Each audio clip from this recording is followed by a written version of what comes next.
Hi, people. I just got back from Critical Northwest, which is Washington's regional Burning Man event. I wanted to make a vlog about the art project I brought to Critical. Hypnodrome is an interactive VJ setup made to be user-friendly and foolproof. I've got the laptop set up right here, but at Critical, instead of just showing cool stuff on the laptop, the display is the entire ceiling of the dome, which is a 25-foot diameter geodesic dome. And the audience is anyone who's chilling in the dome or dancing or wandering by. I would find users by saying, okay, who's next? Or by walking outside and finding wanderers and saying, hey, would you like to play with my interactive art piece? Then I would sit my new friend down and show them the basics. These buttons control your video clips. So you press 1 to start a new video. These buttons select your effects, so each of these has different effects on it. And let me zoom in here.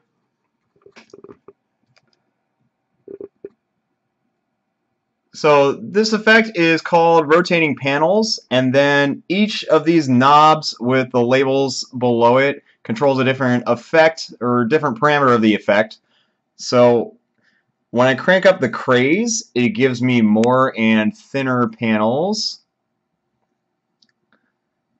When I crank up the edge, it does this color distortion on the edges of the panels. And when I crank up the confuse, it does this quadrant thing that is confusing and extra crazy. So I tried to give users as few instructions as possible, since discovery is the most fun part of this project.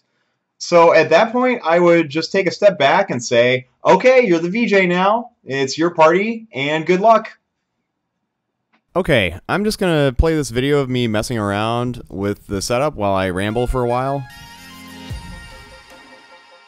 The Hypnodrome setup from last year was much simpler than this. I had 8 buttons that controlled 8 different effects, and each button had 1 or 2 knobs to tweak the controls. This year, I had 24 sets of effects, each with up to 8 parameters to play with. Last year, I was using this software called Grand VJ, and this year I switched to using Resolume, which is much more powerful, mainly because of its effects engine. It comes with better effects, and the effects engine is open source. In the future, I would love to learn how to write my own effects, but honestly, the stuff you get with Resolume is enough to keep you busy for a while. Most of the work I did for Hypnodrome, besides writing the code for the controller, was connecting the knobs to the different effects parameters.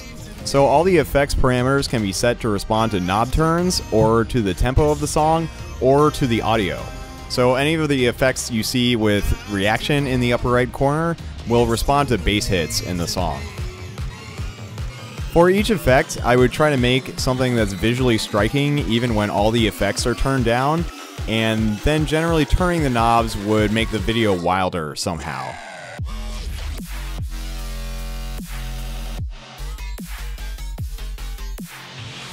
My setup this year is a big improvement, and the effects are so much cooler, but I can't help feeling like I lost something by adding more complexity. I noticed a lot more people this year getting lost and not really understanding how they were controlling the video. Since I have hours of experience playing with this, it's hard for me to put myself in the head of someone who's never seen it before. I spend a lot of time thinking about how to make the experience deeper, while also making it easier to understand.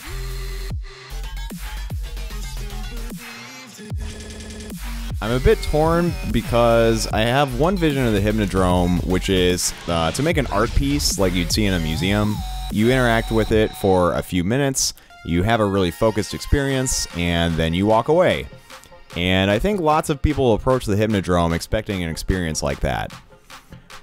But something else is going on with the Hypnodrome that makes it special. I kind of like it that some people get frustrated and lost and can't make sense of it, because on the other side of that, there are people who get totally sucked in and will spend 20 minutes sitting at the console. What I'm trying to convey here is the joy that I get from embracing the complexity. After you've been playing for a while, you get to this point where your video is just so wild that if you blink, you might not understand what's even happening. You're barely in control anymore, and you can barely tell what's going on. But you do understand because you're the one who turned the knobs to get you to that point.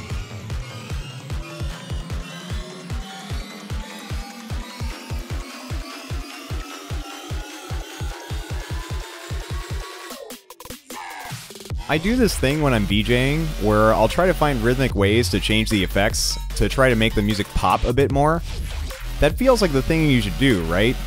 But this other thing happens where I've tweaked all the effects to a certain point and I just let go and just stare in awe at the thing that's happening on the screen.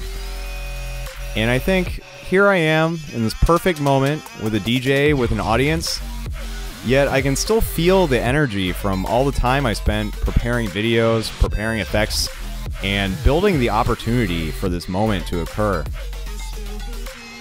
I don't know if that's a feeling I can really convey through my art, but I do want my users to feel like they're discovering something cool for themselves, that they can use their own intuition to figure out what works and what doesn't.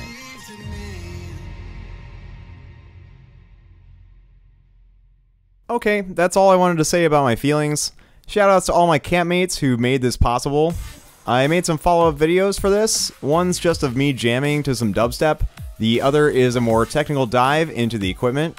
That's all for now. Thanks for watching.